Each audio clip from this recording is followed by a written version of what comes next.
Yes, welcome back to the South Australian Sports Show. Time to turn our attention to 8 ball and, of course, Poppy the boys, the Australian boys. Joining us now, Adam Adreski and James Delahunty, cleaned up over there in Blackpool, England.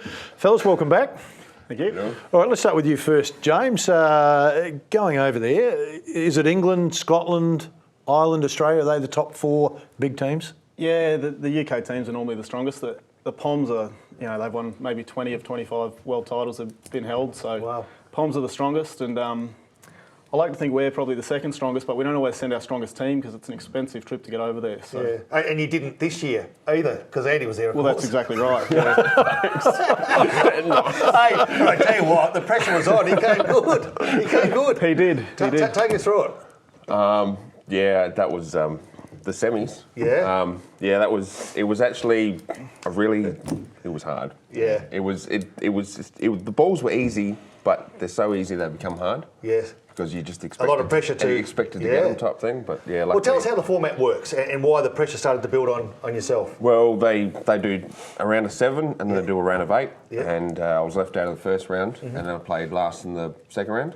So we're sitting at 7-all. 7-all, and then I come in and go bang. First time on the table, cameras and big table. It's a different size table than what we normally play on in the finals. So, yeah, end up getting there in the end. What's your mindset when you're watching that go, Adam? You know that you're going to come on next. What are you thinking? Well, when we want to go home. No, we were 6-all, and I'm going, let's get the last 2. I don't want to play. Yeah. And then we were 7-6 down, and then I wanted to play. Yeah. Because if I didn't, we lost. Yep. So, and then you gotta look at it like of all the times that you've played and all the balls that you've hit leads down to this moment. You know, and so you gotta enjoy it. You know, a lot of us. Well, when I say a lot of us, me, you play the game for fun. You're sitting in a pub. You don't really feel much pressure. Although if you've got a schooner or something on it, you think, well, I don't want to lose a schooner. When you're representing the country, cameras are on you. Completely different scenario. Those shots, as you said, that you make on a weekly basis, all of a sudden start to get lighter. Yeah. How do you deal with that? Is it just practice over time? Is it practice under pressure over time? Yeah, I guess it's a bit of both. A lot of hours over the years, but also playing tournaments and putting yourself in pressure situations, learning to deal with it.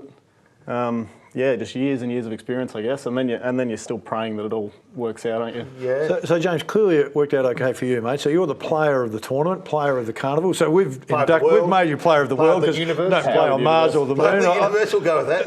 Yeah. To sustain it over the period of the tournament, we've got some footage here. I mean, how difficult to play well right through the tournament? It's difficult because I guess mainly because you prepare well and you have your routines before you go. And then once you get there, that's all out the window, and you don't get enough practice, and you're out with the boys every night.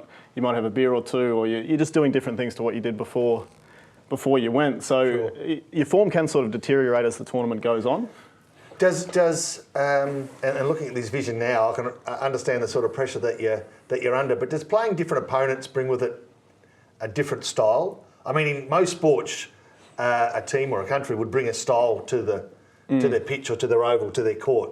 In this instance, do you change your game depending on the country you play, or is it just whatever the table delivers? You can, not depending on the country, but depending on the individual player. You can do at times. As a rule, you don't. Mm-hmm. But occasionally, if you're playing somebody that's a real quality potter, or someone that's the other way, they're a safety player, you might tailor your game to sort of account for that. Yeah, mm-hmm.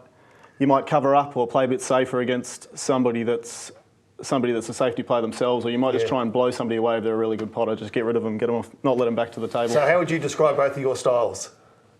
He's highly aggressive. He's highly aggressive. We're still on the pool table, still on the table.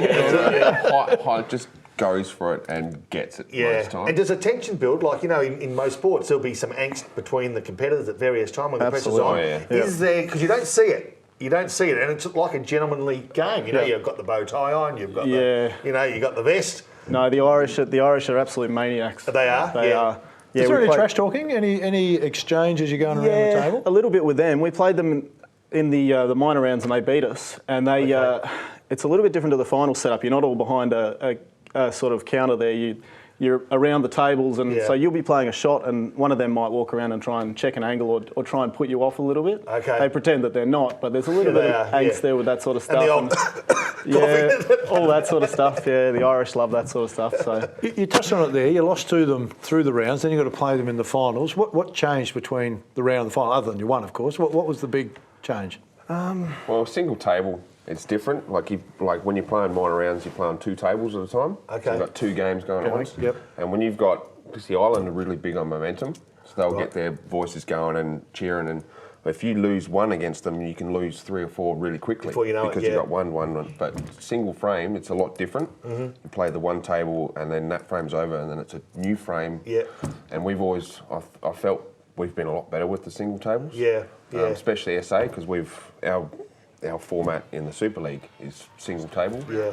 So just the 1 table where everybody's watching is probably So how does this better. achievement line up in the career for you two guys? It's right there. It's the oh, top of it's the right game. at the top, definitely. Yeah, because you've had plenty of experience at the top as it is, but this is it. Oh, definitely. Yeah, Yeah. by far. Yep. Australia haven't managed to win it in 20 years, and yeah, so this is huge. You know for us. what? When we talk about sports that should be recognised in the Olympics, right? And the first thought was, well, how can you put 8 ball in the Olympics? But to me, it's a sport unlike tennis and golf, where you play for majors or Wimbledon. It's not the pinnacle in those particular sports. So I find it hard to justify. Would this particular game be one that you'd like to see showcased in the Olympics? Could it be? Definitely, Oh, I think. could be, yeah, and I think the Olympics would be the pinnacle for 8 ball, like you say, Yeah. where it's not for golf or tennis. So Yeah.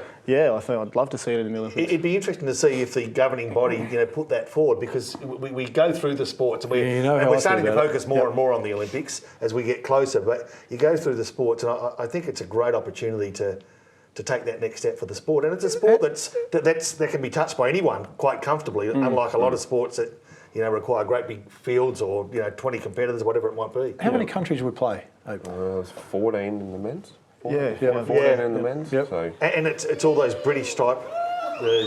When you mentioned Ireland, Scotland, Wales, Yeah, and then the Commonwealth Yeah. sort of it's nations. European, and then you've got India, South Africa, and us. Well, okay. Yeah. That's about it. Oh, you've got a few African, Mauritius. Yeah. Mauritius is in Hey, there. hey, before we go, because I know we're running out of time, do you play darts as well?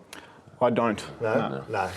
See, to me, Not competitively. To me, I would have thought that anyone who plays 8 ball in the pub is also not bad at darts. It used to be the 8 ball used to be the pub scene, but these days it's more snooker clubs and pool rooms, Okay, and fair enough. it's changed a little bit. Yeah. Paul, I don't want to bring you down, mate, but these blokes play world. These are world champions, mate. They play 8 ball. They don't go and have a little schooner, No. bit of darts, So mate, me pot a winning 3 couple in of a row balls. at the Henley Beach Hotel means nothing. Absolutely squat compared to what these 2 blokes have just accomplished. A couple of world champions Yeah, well done, in the boys. studio with us. We need to get to a break. Stay with us. Still plenty to come.